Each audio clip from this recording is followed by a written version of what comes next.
Good morning. So I originally recorded this video yesterday, and as I've been doing all of the editing, I have found that it is just too long. I've babbled on far too much on too many different topics. So what I'm going to do is split this into two parts. Part one, part two. Part one is going to cover the characteristics of the everyday watch with a few little examples and some things that show where it applies and maybe where it doesn't. And then part two will be the specific watches that I selected from my collection to talk about what I like about them in terms of their go anywhere, do anything capabilities and qualities. So apologies for making it go too long, but I hope that you'll stick with me. I hope you'll enjoy it. And I'll try to keep both of them 12, maybe 15 minutes as a maximum. So thanks. See you in a minute. We'll get back to the original now. Cheers.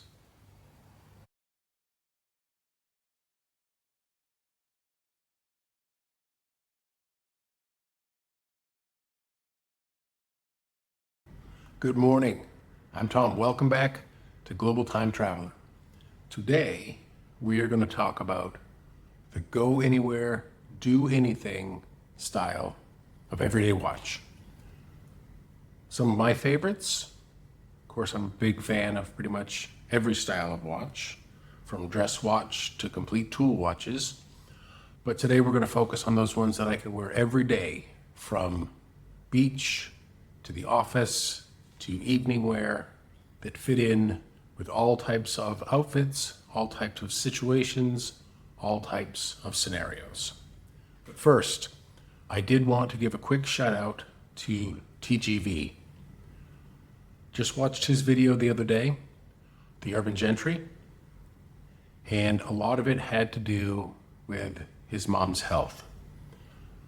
Having lost my mom just a couple of years back, I know the pain, the grief, the suffering, the sense of why is this happening that goes with that situation. I did want to express my condolences to you. I did want to say how incredibly impressed I am with your mom's courage in facing the ultimate unknown.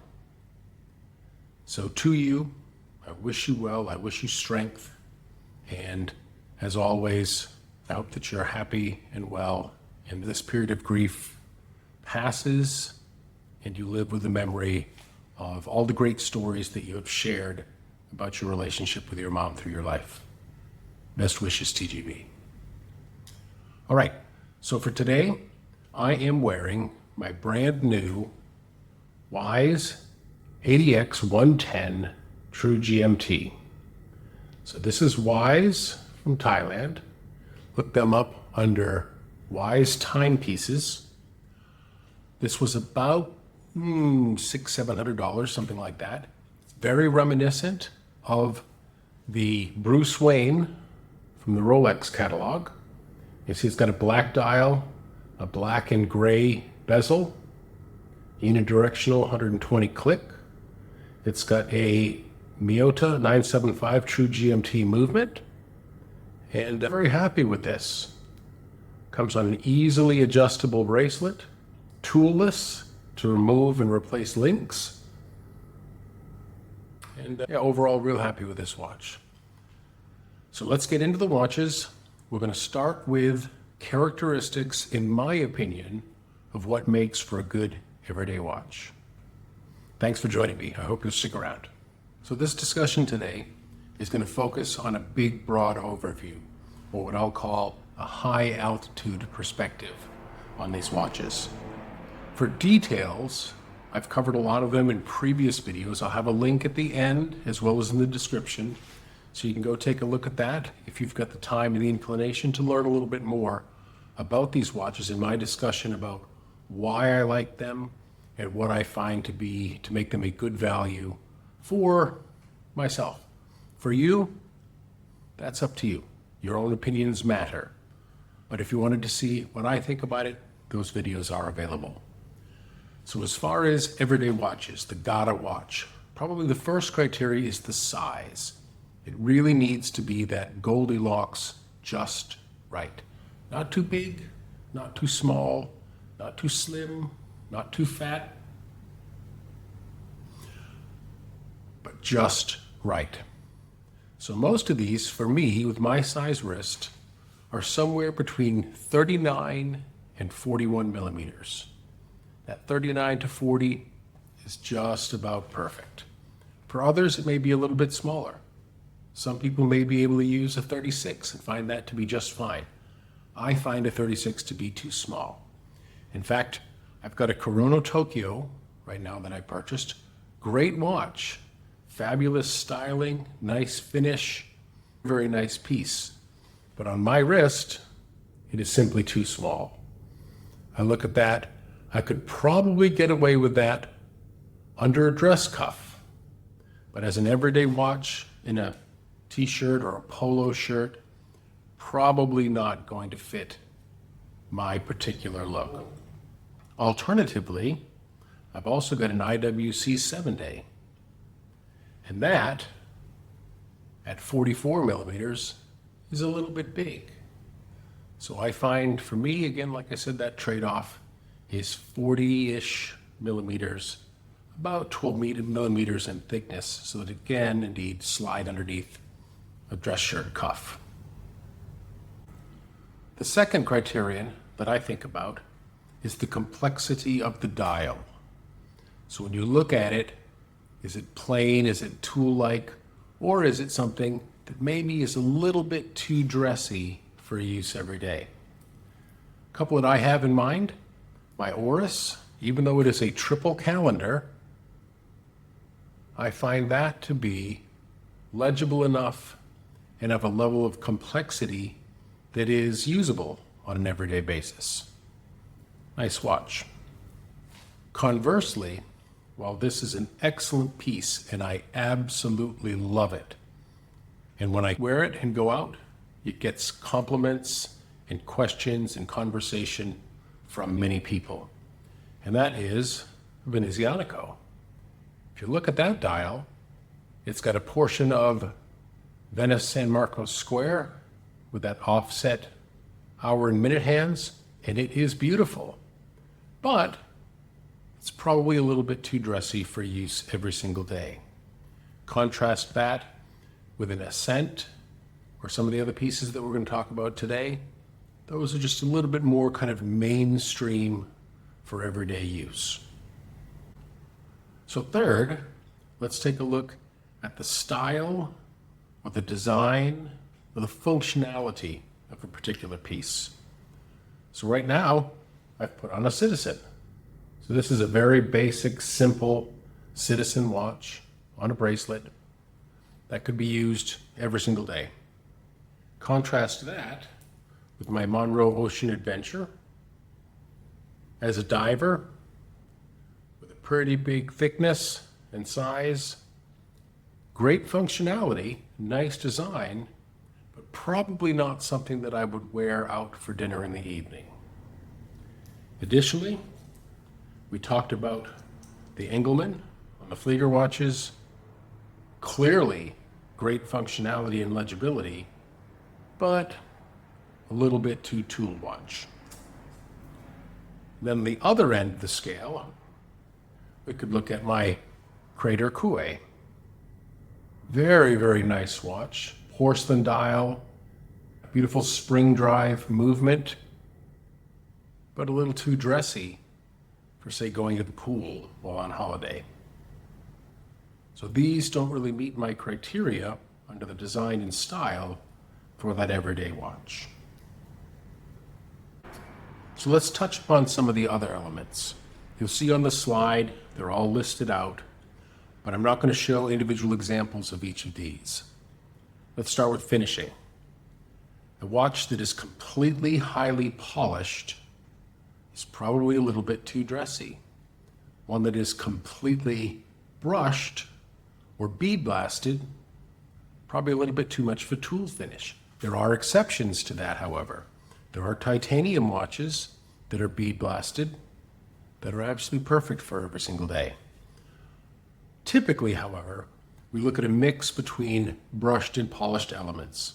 Flat surfaces, typically with a satin brush, either horizontal or vertically, And then the chamfers add a little bit of that polished highlight to the watch that break up that slab sidewall that you could be looking at, that make it a little bit more elegant, but not to the point where it's a full-on dress watch. It's that nice mix of our elements.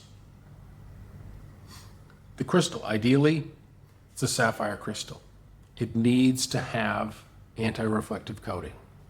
Because if you're going to use this watch every day and you look at it and you're in bright sunlight or even office lights and there's a lot of glare coming off of that, doesn't make it particularly useful. So a nice sapphire crystal. It could be boxed, it could be domed, it could be double domed, it could even be a flat sapphire, just as long as it's got that anti-reflective coating. An everyday watch could be on a bracelet or a strap, either one. And it could be a 3-link, it could be a beads of rice, it could be a 5-link, a 7-link, an integrated sports watch. Any of those will meet the criteria as long as it fits in with the overall package.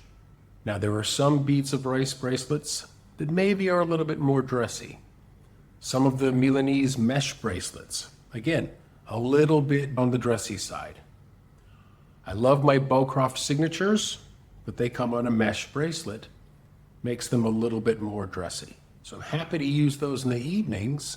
But again, during the day, going to work, probably not the first choice. But Bowcroft watches are excellent. The dial, I'm a dial guy. I love unique and beautiful dials. Stone, glass, porcelain, enamels, all of those are lovely, perfect, and fit great. Again, given the overall symmetry, proportions, and integration into the total package, the total appearance. So the dial itself doesn't really matter. Too much of a high gloss finish, again, brings itself towards that dressy watch. Too much of a flat matte kind of leans toward the toolish side of a watch. So again, we're in that Goldilocks era, somewhere there in the middle. How it works with most things in life. Now, legibility. The watch needs to be able to be read quickly, to be able to look at it and see the time. Certain watches don't have any indices. They look great. An H. Moser Endeavor is one of them that comes to mind. Or one of my Venezianicos. Video number 2, you can see those. Great watches, love them. Perfect in dress or more formal occasions. But for every day, probably don't lend themselves to meeting that criteria. Lume is important, as it is an everyday, every circumstance, go anywhere, do anything.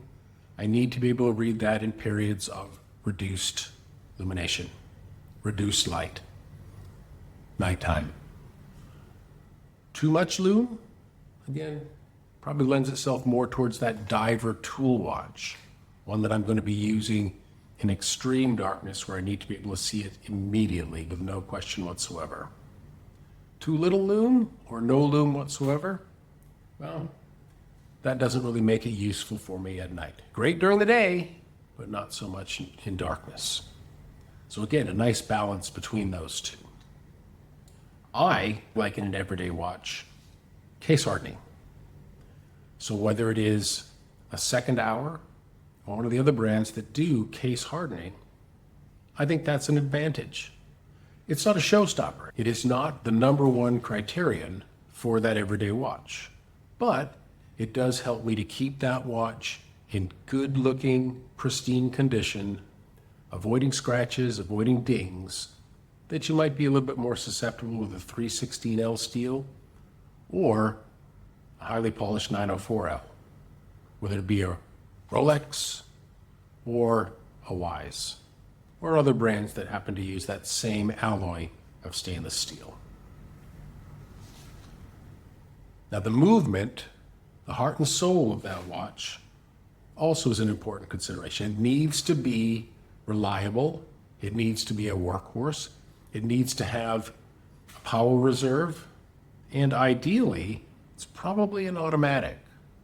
Okay, so you're not having to worry about the power reserve running out when you're out and doing your daily deeds. I'm not a huge fan of power reserve indicators on the dial. I think that on some of them it detracts a little bit. Some are integrated just fine and look perfect. But some, Grand Seiko, I'm looking at you, with that kind of fan look that interrupts the symmetry of that dial, less than optimal. So again, of the movement, good workhorse, doesn't have to be the top of the line, in-house, highly engraved, highly unique, but it does need to be a good, reliable movement. All right, well, thanks for joining me here today. As you can see, I'm almost back to my normal ugly self. The surgery that I had in my eyes is healing up nicely, and I'm quite pleased with it. So take that for what it's worth.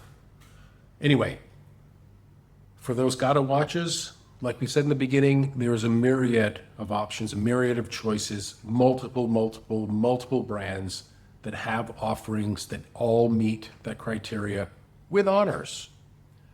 So give them a check, give them a look, buy what you like.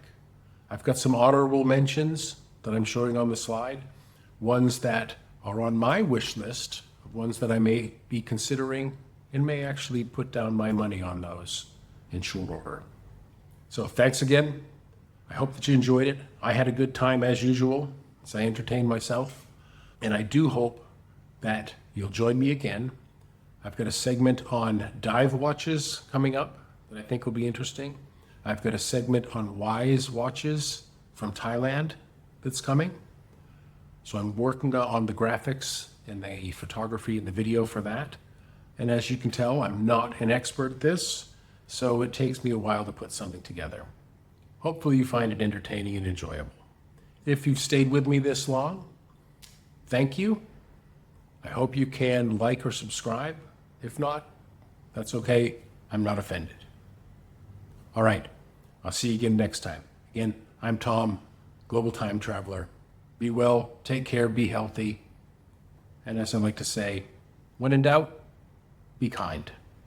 All right, take care.